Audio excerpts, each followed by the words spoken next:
안녕하세요. 옛날 어느 깊은 산 속에 이렇게 시작을 하니까 어떤 형제님이 주일학교 옛날 이야기 아, 할 거냐고 그래서 그렇다고 했습니다. 그래서 그런지 우리 주일학교 아이들이 앞에 앉아 있는데 아, 네, 미안합니다. 옛날 이야기부터 시작을 해보도록 하겠습니다. 옛날 어느 깊은 산 속에 어떤 노인이 살게 되었습니다. 속세를 떠나서 깊은 산 속에 이제 움막을 짓고 거기에서 돌을 닦으며 이제 살고 있었습니다.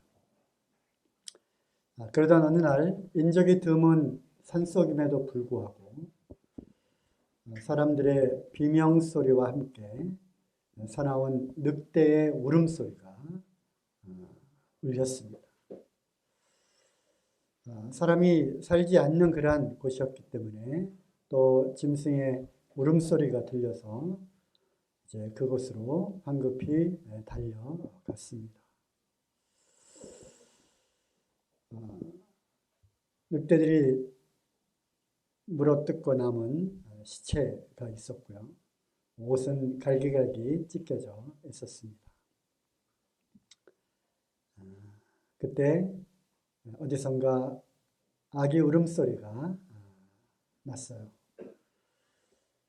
사연을 쭉 해석을 해본 결과 어떤 부모가 아기를 안고 이곳까지 피신해 들어왔다가 결국 늑대의 밥이 되고 갓난아기를 살려야 하겠기에 나뭇가지 위로 황급하게 아기를 던져서 그 아기는 살아났고 부모는 죽었습니다. 이 노인네는 어쩔 수 없이 그 아기를 거두어서 이제 움막으로 데려와서 키우기 시작합니다. 젖이 나오지 않으니까 당연히 안 나오겠죠. 미음을 끓여서 먹이고 또 이제 아기를 돌보게 되었습니다. 아이는 자라고 자라서 이제 글을 깨우칠 나이가 되니까 글도 가르쳐주고 또 갖고 있는 책을 통해서 인생이 무엇인지 삶이 무엇인지 이런 것들을 또 가르치기 시작을 했습니다. 이 아이는 이제 많이 자라서 이제 청년이 되었어요. 나무도 해오고 물도 깃고 그리고 무술도 익히고 또 동굴 속에서 벽을 쳐다보고 벽면 수도도 하고 그러던 어느 날 나무를 하러 보냈던 또 물을 기르러 보냈던 이 아이가 이 청년이죠. 하루 종일 돌아오지 않는 거예요. 그러더니 이제 저녁 때 어스름해서 돌아오고 이런 일이 자주 일어나게 되었습니다. 어느 날은 뒤를 따라 몰래 가보니까 그 가까이서 있던 옹달섬에서 이렇게 물을 깃던 것이 아니라 저 산 밑에까지 내려가서 약수터에서 물을 깃는 것이었어요. 나중에 알고 보니까 이 청년이 그 약수터까지 내려가서 거기에 이따금씩 올라오는 사람들을 몰래 살펴보고 숨어서 이제 보게 되었습니다. 그러면서 그 산 아래에 있는 저 멀리 떨어져 있는 그 마을에서 또 그 나라에서 일어나고 있는 여러 가지 일들에 대해서 너무나 궁금해서 못 견뎌 하는 것이었어요. 그래서 이 노인은 우리가 이제 도사라고 그러죠. 도인은 이제 더 이상 자기가 데리고 있는 것이 한계가 있겠다 싶어서 이 청년을 이제 마을로 내려 보내기로 결심을 합니다. 그리고 하산시키기 전 그날 밤 부르다가 이야기를 합니다. 이제 필시 너가 내려가면 많은 그러한 어려움을 겪게 될 것이고 인생의 희노애락을 겪게 될 것인데 만일 힘든 일이 있거든 또 어떤 문제가 생기거든 이 구슬 3개를 줄 테니까 이것을 열어보아라. 그래서 마치 인생의 큰 지침이 되는 그러한 큰 구슬을 3개를 주었어요. 빨간 구슬, 노란 구슬, 파란 구슬. 그 다음날 일찍 하직 인사를 하고 이제 이 청년은 산을 내려와서 마을로 들어가게 됩니다. 이 청년의 삶이 어떠했을까요? 네, 적응이 안 됐겠죠. 그렇죠? 사람들 그 틈바구니에서 많은 그러한 어려움을 겪었습니다. 막일도 하고요. 또 지게도 짊어지고 남의 집 머슴살이도 하고 또 똥찌개를 또 지기도 하고 그러면서 받는 그 어려움과 핍박과 고난은 이루 말할 수 없었습니다. 그러다가 도저히 견딜 수 없어서 어떻게 할게요? 그 자기의 스승, 그 도인이 준 빨간 구슬을 딱 깼습니다. 거기에는 종이에 다음과 같은 글자가 쓰여 있었습니다. 뭐죠? 마음심입니다. 그러다가 하주나 마음심. 그러면서 이 노인이 했던 이야기가 기억이 났습니다. 세상의 모든 만물은 세상의 모든 그러한 상황들은 마음먹기에 따라 달렸다는 것입니다. 남들이 볼 때는 행복하고 좋고 참 부자가 되면 아무런 근심이 없을 것 같지만 그 안에는 또 나름대로의 근심이 있고 또 고충이 있다고 하는 것이죠. 또 많은 그러한 어려움과 고난과 정말 그 가난이 극할지라도 그 안에는 마음먹기에 따라 달렸다는 것입니다. 그 오두막에서 그 새어나는 불빛 속에서 가난해 보이지만 그 안에는 가족의 그 기쁜 웃음소리가 있고 그것이 곧 행복이라고 하는 것이죠. 그래서 이 청년은 마음을 고쳐먹기로 다짐을 했습니다. 아무리 어려운 일이라 할지라도 그것은 마음먹기에 따라 달렸다. 그래서 이제 기쁜 마음으로 일도 하고 고난을 헤쳐 나갔습니다. 그러던 어느 날 어떤 사람들이 이 청년을 발견했어요. 이 청년을 알아본 것입니다.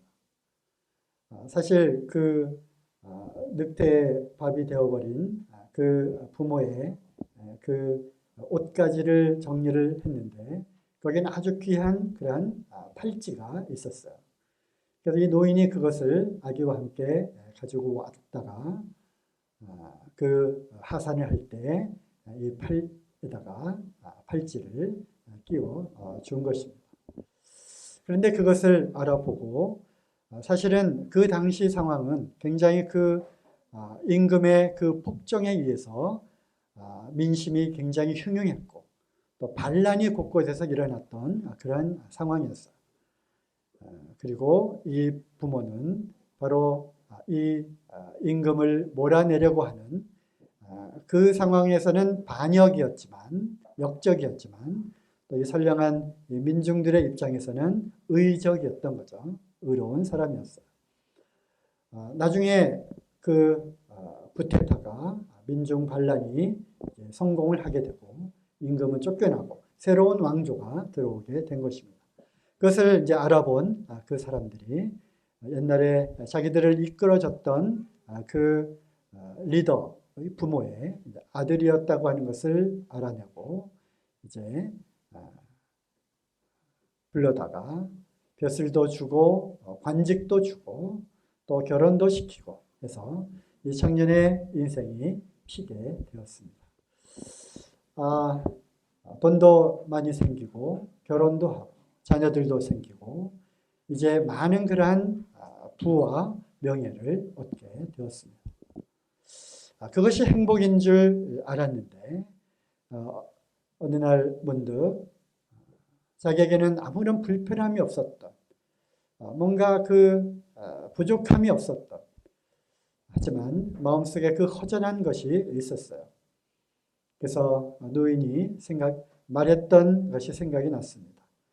달이 차면 기우는 것이고 또 기울었다 하면 그것이 영원한 것이 아니라 다시 찬다고 하는 참 그런 그 당시에는 그것이 무엇을 말하는지 몰랐지만 이제 부유해졌고 없는 것이 없는 그런 것을 누리는 이 상황이 이제 내가 달이 찼으니 기울어질 수도 있겠다.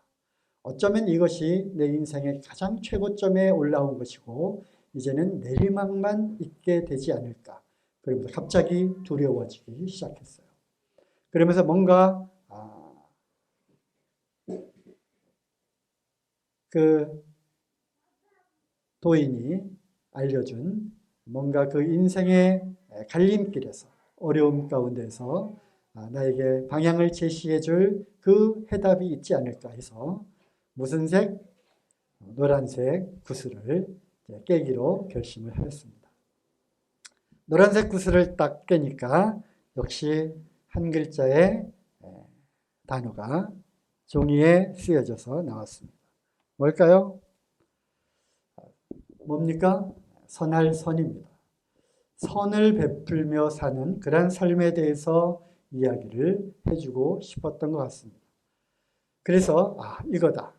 나의 그 공허함과 또 나에게 주어진 이 많은 재물들을 가난하고 어려운 사람들을 위해서 사용하자 해서 그로부터 인생의 그 행복의 그 기준이 달라졌습니다.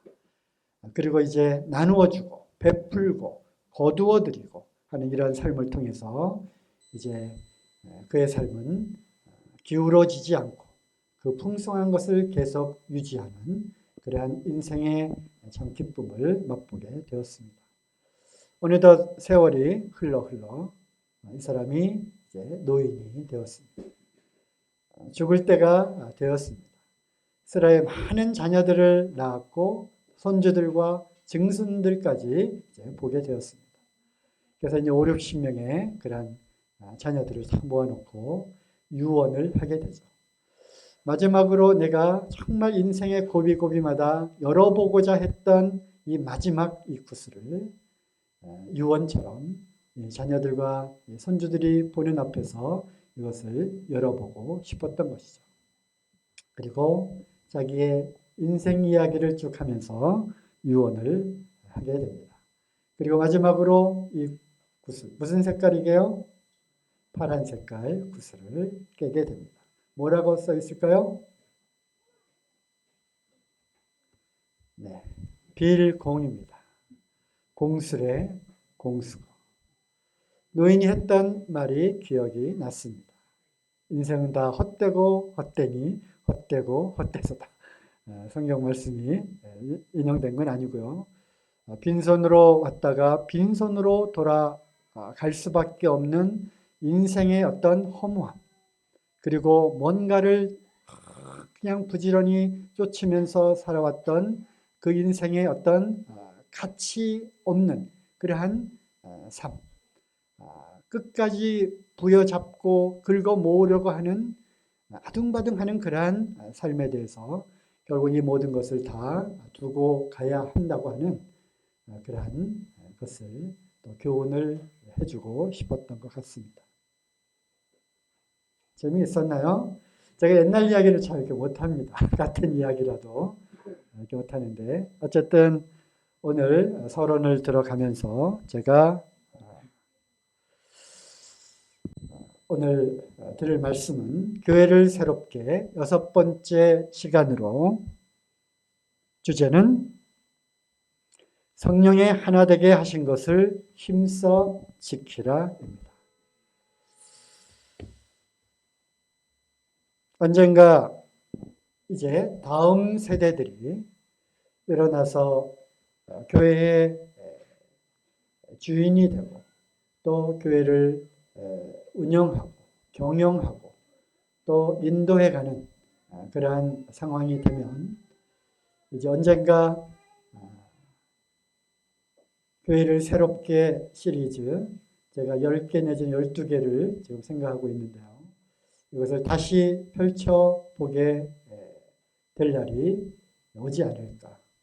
그래서 교회에 어떤 문제가 생기거나 또 여러 가지 어려운 상황을 갖게 되거나 또는 무언가를 중요하게 결정해야 되는 그런 상황이 오거나 또 교회가 방향을 잃고 우왕좌왕하게 될 때 그때 교회를 새롭게 이것들을 다시 한번 기억하면 좋겠다라는 그런 뜻으로 앞에 옛날 이야기를 좀 덧드렸습니다.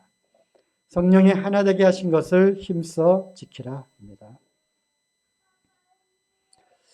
요한복음 14장에서 17장까지는 예수님의 마지막 가르침과 기도가 나와 있습니다. 이 말씀을 마치시고 18장에 어디로 가셨느냐? 이 말씀을 마치시고 어디로 갔냐고 기록됐냐면 겟세마네 동산으로 들어가셨습니다. 그리고 그날 밤 잡히신 거죠. 그러므로 요한복음 14장에서 17장까지 쭉 이어지는 이 말씀은 예수님이 제자들에게 하신 마지막 가르침이자 예수님의 마지막 아버지께 드리는 기도입니다. 그 중에서 우리가 요한복음 14장 1절에는 내가 이제 아버지께로 간다. 너희는 마음에 근심하지 말라. 아버지 집에 거할 것이 많도다. 기억나시죠? 이 말씀.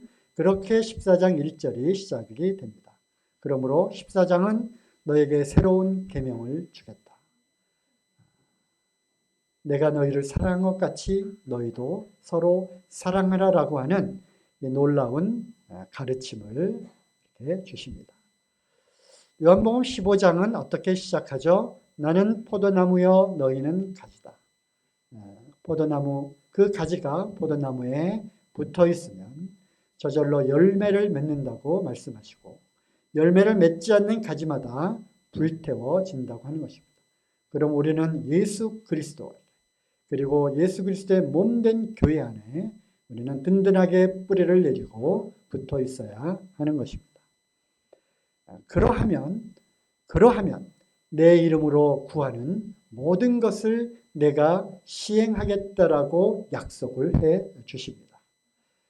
그런 이후에라야 내 이름으로 구하라고 하십니다.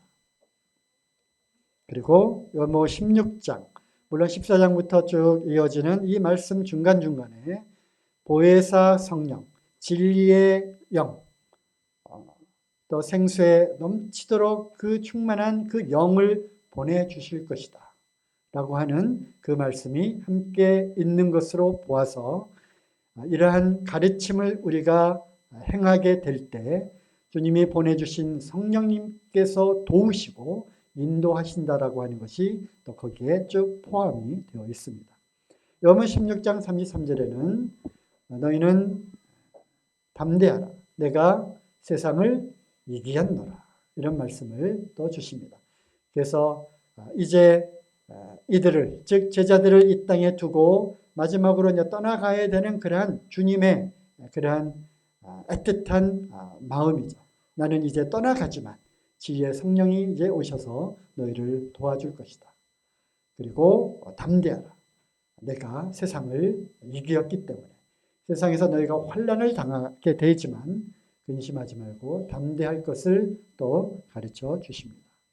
그리고 17장으로 넘어가서 우리가 하나가 된 것 같이 너희도 하나가 되어라. 이것이 마지막 가르침입니다. 그러므로 오늘 우리의 주제가 뭐죠? 성령의 하나 되게 하신 것을 힘써 지키라. 요한복음 17장은 우리가 어떤 중요한 이러한 장들마다 별칭이 있잖아요. 믿음장, 사랑장, 부활장 이런 것처럼 요한복음 17장은 예수님의 대제사장으로서의 기도라고 하는 제목이 붙은 장입니다. 예수님이 아버지여 하면서 시작되는 이 17장의 그러한 간절한 기도는 우리 한번 볼까요? 요한복음 17장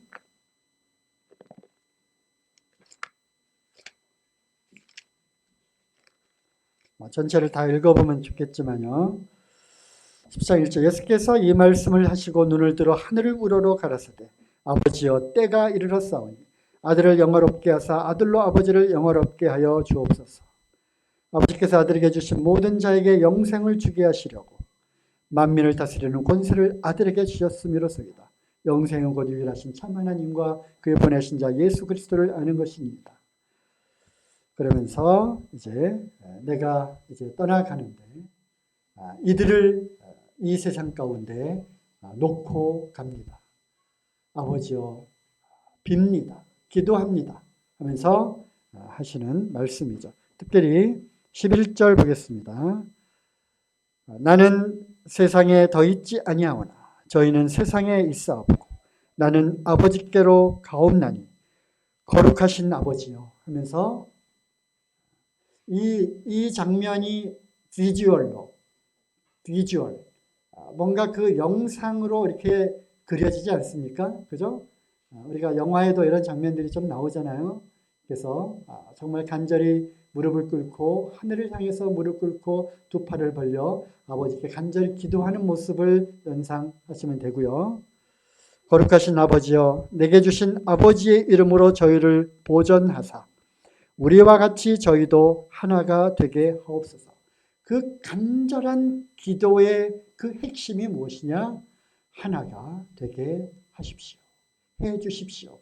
이것이 간절한 마지막 기도였다고 하는 것을 생각하게 될 때 오늘날 이 하나 되게 하신 것을 힘써 지키라고 하는 이 말씀은 정말 우리가 끝까지 우리 마음속 깊이 간직해야 될 말씀이라고 생각을 합니다. 그리고 넘기시고요. 이제 아버지의 말씀은 진리이다. 진리로 거룩하게 하옵소서. 21절부터 읽겠습니다. 아버지께서 내 안에 내가 아버지 안에 있는 것 같이 저희도 다 하나가 되어 우리 안에 있게 하사 세상으로 아버지께서 나를 보내신 것을 믿게 하옵소서. 내게 주신 영광을 내가 저희에게 주었사오니 이는 우리가 하나가 된 것 같이 저희도 하나가 되게 하려 함이니이다. 곧 내가 저희 안에 아버지께서 내 안에 계셔 저희로 온전함을 이루어 하나가 되게 하려 함은 아버지께서 나를 보내신 것과 또 나를 사랑하심 같이 저희도 사랑하신 것을 세상으로 알게 하려 함이로소이다. 여기 보시면 하나가 몇 군데 나와요? 네 군데 나옵니다. 다시 보시면 21절 아버지께서 내 안에 내가 아버지 안에 있는 것 같이 그것이 하나거든요. 내가 아버지 안에 아버지가 내 안에 있다고 하는 것은 아버지와 나는 하나다. 그것처럼 저희도 다 하나가 되어서 우리 안에 있게 하십시오. 그래서 예수 그리스도 안에 아버지 하나님 안에 있다고 하는 것은 이미 하나가 되었다고 하는 것입니다. 그러므로 우리가 하나님과 같이 하나님과 예수님의 관계가 하나인 것처럼 우리도 하나가 되어서 하나 되신 그분 안으로 우리가 있게 하도록 해달라는 것입니다. 22절 내게 주신 영광을 내가 저희에게 주었사오니 우리에게 놀라운 이 죄인들을 구원하셔서 이 영광 하나님의 그 영광을 아는 그 빛을 우리에게 비춰주시고 우리에게 하나님의 영광을 우리에게 부어주셨어요. 우리를 부르시고 택하시고 의롭게 하시고 영화롭게 하셨어요. 우리에게 예수 그리스도의 그 영광을 우리에게 주셨습니다. 내게 주신 영광을 내가 저희에게 주었다는 것입니다. 왜냐? 우리가 하나 된 것 같이 저희도 하나가 되게 하기 위해서. 그러니까 우리가 구원을 받았다. 예수 그리스도의 그 영광을 우리가 얻었다. 아버지의 그 거룩하심처럼 우리도 그 거룩한 영광 가운데로 우리도 속하게 되었다라고 하는 것은, 그 영광을 얻었다고 하는 것은 우리도 예수 그리스도 안에서 함께 하나가 되게 하기 위한 목적이라고 하는 것입니다. 23절 또 반복됩니다. 또 내가 저희 안에, 아버지께서 내 안에 계셔 저희로 온전함을 이루어 하나가 되게 하려 함은, 목적이 있잖아요. 왜 하나가 되게 하였는가? 그 하나됨을 위해서 아버지께서 나를 이 땅에 보내신 거 아닙니까? 내가 이제 죽음 가운데로 가게 됩니다. 오늘이 마지막 밤입니다. 아버지와 내가 하나가 된 것처럼 이제 내가 이들을 버려두고 이들을 놓아두고 이제 아버지께로 돌아가게 되는데, 이들도 우리와 같이 하나가 되게 하십시오. 왜냐고요? 아버지, 왜냐고요? 아버지도 아시지 않습니까? 그 이유는 아버지께서 나를 보낸 것, 그리고 나를 사랑하신 것, 아버지가 아들을 그렇게 사랑하신 것처럼 그들도 사랑하신 것, 이것을 세상으로 알게 하기 위한 목적이 아니겠습니까? 그러므로 이 목적을 위해서, 이 목적이 뭐예요? 아버지께서 예수 그리스도 아들을 이 땅에 보내셔서 구원을 얻게 하신 것, 그리고 하나님이 세상을 희처럼 사랑하고 계셨다고 하는 것을 저들로 알게 하기 위한 목적, 그 목적과 그 방법이 뭐예요? 저들이 하나가 되는 것입니다. 우리가 하나가 될 때 바로 예수님이 이 땅에 오셨다가 가신 그 목적을 이루는 것입니다. 우리는 그 목적 안으로 우리는 들어간 자들이 된 것이라고 하는 것입니다. 그래서 예수님의 이 하나됨 안으로 우리는 들어온 자가 되었다는 것입니다. 우리는 그래서 예수님과 함께 합하여진 하나인 것입니다. 한 몸인 것입니다. 그러므로 당연히 하나가 되게 하신 것을 힘써 지켜야 될 의무가 우리에게 있는 것입니다. 하나가 되게 하신 것은 주님이십니다. 그리고 그 하나가 되게 하신 그것을 지켜야 되는 사람은 누구입니까? 우리가 지켜야 하는 것입니다. 그러므로 성령의 하나 되게 하신 것을 평안에 매는 줄로 지키라는 것입니다. 평안에 매는 줄이라고 하는 단어를 사용했는데, 줄. 왜 줄이에요? 줄로 꽁꽁 묶어야 됩니다. 이 교회가 하나로 꽁꽁 묶여 있어야 하는 것입니다. 꽁꽁 묶으라는 것입니다. 꽁꽁 묶어서 이탈하지 않도록, 꽁꽁 묶여서 온전한 하나가 될 때 예수님께서 우리를 구원하시고 아버지께서 영광을 얻으신 그 최후의 그 목적을 달성하게 되는 것입니다. 하나됨이 회복되어야 합니다. 그리고 이 하나됨을 계속 유지해야 해나가야 되는 것입니다. 다음 세대들이 교회가 어려워졌을 때, 교회가 또 뭔가 그 문제가 생겼을 때, 교회가 또 이런 사인, 코사인, 이런 전공 용어를 산과 골짜기와 이런 우여곡절을 많이 겪게 될 거예요. 또 교회가 이대로 좋은가? 뭔가 있는데 방향을 잃었을 때 우리는 이것을 열어보아야 하는 것입니다. 성령이 하나 되게 하신 것을 힘써 지킬 때 주여 성령님께서 교회를 통해서 일하시고 역사에 가실 거라고 하는 것이죠. 하나됨이 깨진 상황에서는 절대로 성령의 역사가 일어나지 않는 것입니다. 왜 하나가 되어야 하는가? 왜 이 하나됨이 그토록 중요하기에 예수님이 그 마지막 그 14장부터 17장까지 마지막 그 당부하신 그 말씀의 그 말미에 아버지여 하면서 마지막 당부와 함께 기도를 이렇게 하셨을까요? 그것은요, 거슬러 올라가면, 생각해 보면 바로 창조로 거슬러 올라가야 되는 것입니다. 하나님의 창조, 보시기에 아름답게 지어진 이 창조물 가운데 하나님 보시기에 심히 아름다운 하나님의 형상대로 지음받은 이 인간, 이 사람, 그래서 하나님과 온전한 그러한 관계, 온전한 그러한 사랑의 교제, 사랑을 나누는, 사랑의 본질은 주는 것이잖아요.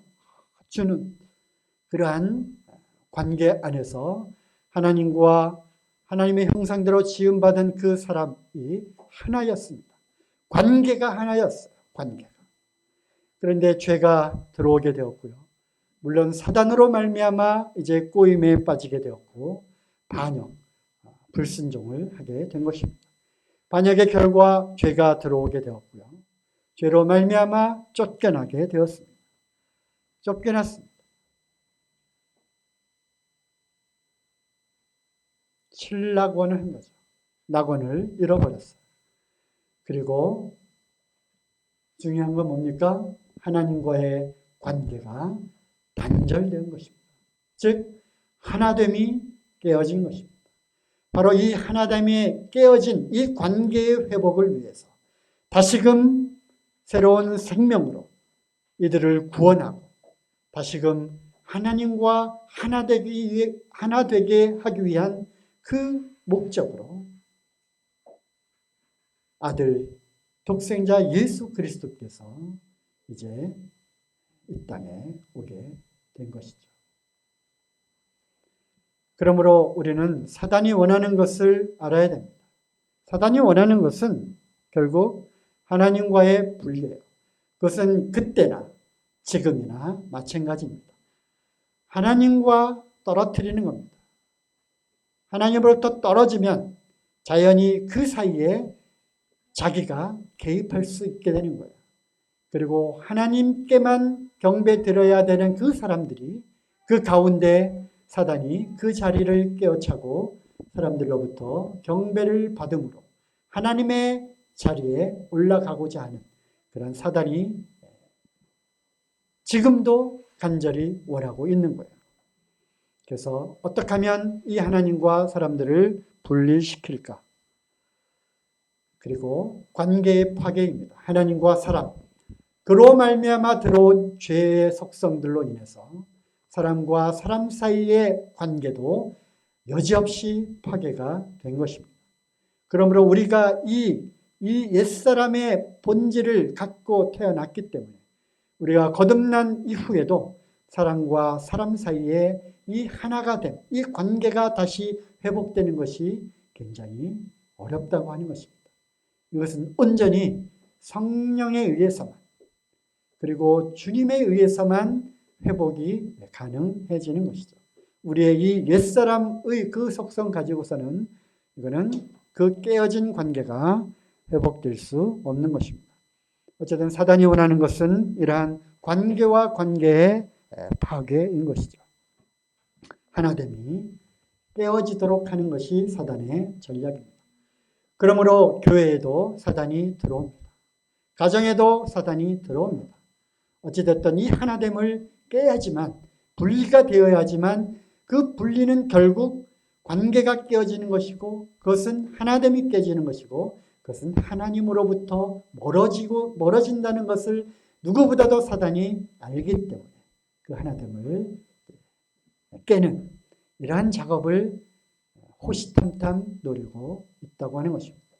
그러므로 우리는 경계해야 되는 것이고 대적해야 하는 것입니다. 힘써 지켜야 한다고 하는 것에는 우리를 공격해오는 이러한 대적이 있다는 것을 우리는 꼭 명심하고 깨어서 각성해야 하는 것이죠. 그러면 혹시 나를 통해서도 물론입니다. 나를 통해서도 누구라도 교회 안에 이러한 깨어짐의 하나됨을 깨는 이러한 일들이 일어날 수 있다고 하는 것이죠. 그러므로 우리의 사명은 무엇입니까? 주님이 우리에게 부탁하신 거죠. 또 구원의 그 목적을 생각해 보게 되면 서로 사랑하고 하나가 되는 것. 이거 말고 또 무엇이 있겠습니까? 서로 사랑하고 그 사랑 안에서 우리가 온전히 합하여서 하나가 되는 것. 한 덩어리가 되는 것. 주님의 이 가족, 피로 피값을 주고 사신 이 피의 가족, 혈연 관계잖아요. 이 안에서 우리가 서로 사랑하고 하나가 되는 것, 이것보다 더 가치 있는 일이 무엇이 있겠습니까? 이렇게 됐을 때 예수 그리스도께서 영광을 받으시고 아들로 인하여 아버지가 또 영광을 받게 되는 것입니다. 하나님을 영화롭게 하는 것, 다른 것 없어요. 뭐 전도하고 열심히 주님의 일을 하는 것, 물론 그것도 참 가치 있고 중요한 일이죠. 하지만 무엇보다 중요한 것, 서로 사랑하고 우리가 그 사랑 안에서 하나가 되는 것, 이것입니다. 우리 주님이 기뻐하실 거예요. 이것이 하나님의 형상을 따라 지음받은 인간의 모습을 회복하는 거고요. 이것이 하나님과 예수 그리스도의 관계의 본질. 이 하나님과 아들 예수 그리스도의 관계의 본질이 뭐냐? 하나라는 것입니다. 그러니까 그렇게 예수님 말씀하시잖아요. 아버지와 나는 하나다. 하나. 그 관계의 본질이 하나이기 때문에 우리도 이 본질, 이 하나됨으로 우리가 모여야 하는 것이죠. 우리가 서로 사랑하고 하나가 될 때 하나님의 영광을 드러내고 하나된 우리를 통해 세상이 우리가 그리스도 안에서 하나님과 온전한 관계가 회복되었음을 알게 되는 것입니다. 저들이 누구인가? 저들이 누구이길래 뜨겁게 저렇게 사랑하며 하나로 이렇게 움직이는가? 하나인가? 그들로 하여금 세상이 놀랍다는 것입니다. 그들은 안디옥 교회에 붙여졌던 저들은 그리스도인이야. 맨날 모이면 그리스도만 얘기해. 그리스도 안에서 뭔가 매일 하는 거야. 그리스도의 이름으로 무엇을 하고. 그 안에 그들이 하는 것이 다 하나가 되어서 뭔가 한 마음과 한 뜻으로 하더라는 겁니다. 세상이 보는 거예요.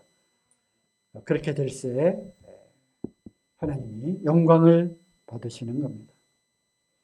교회에서의 하나됨, 에베소서 4장 1절에서 7절까지 나오잖아요. 한번 읽어보겠습니다. 찾아보시죠. 에베소서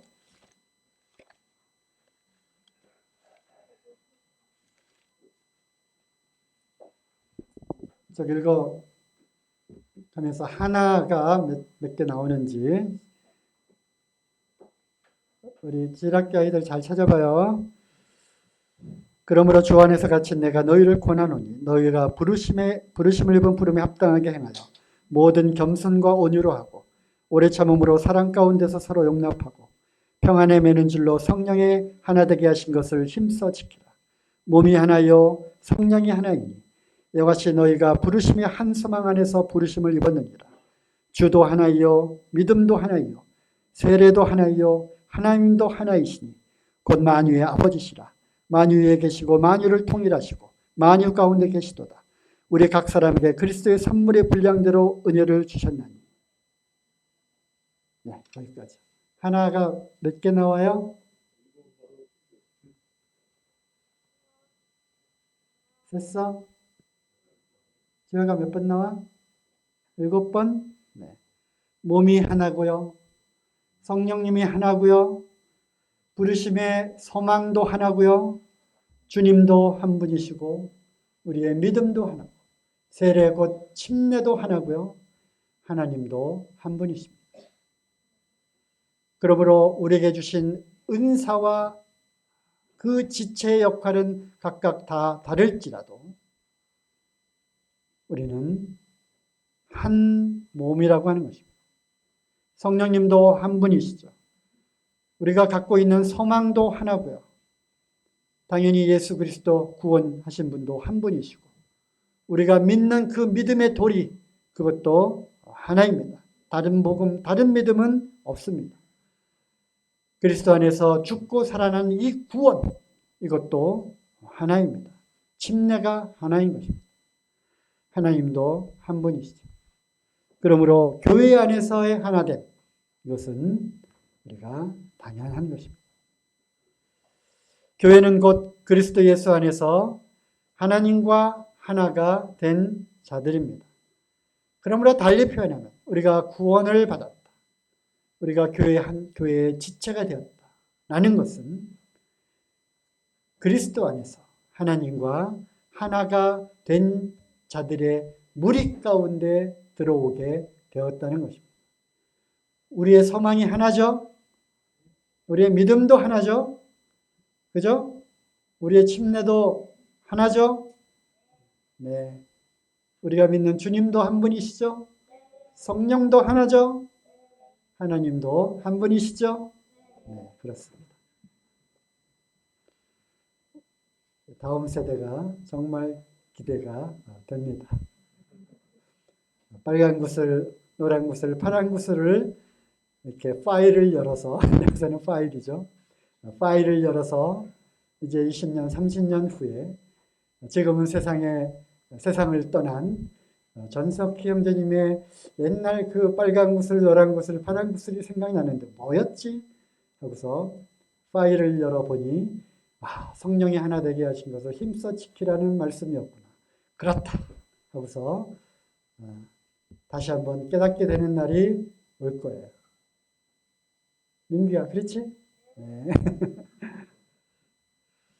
그러므로 예수 그리스도의 희생을 통해 하나가 되게 하신 것, 바로 교회죠. 이것을 힘써 지켜야 할 의무와 책임이 우리에게 있는 것입니다. 그러므로 하나님을 하나됨을 방해하는 그 어떠한 것도 우리는 용납할 수 없습니다. 그것이 무엇입니까? 신약 성경에 그 사도 바울의 그 서신 가운데 계속 나오는 거죠. 거짓 교리, 거짓 선지자, 거짓 선생을 통해서 들어오는 거짓 교리. 그것은 결코 용납될 수 없는 것이죠. 왜? 우리의 그 하나된 그 믿음을 방해하는 것이기 때문에. 누룩, 죄죠.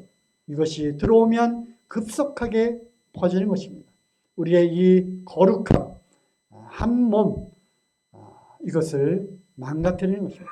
이 몸의 한 부분이 썩어 들어오는 거예요. 그러면 온몸이, 이게 암이 들어오면 또 다른 데로 또 전이 되고 퍼지잖아요. 누룩을 우리는 결코 용납할 수 없는 것입니다.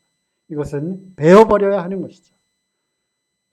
그 다음에 빌립보서 지금 2장도 쭉 읽었잖아요. 아니죠. 네.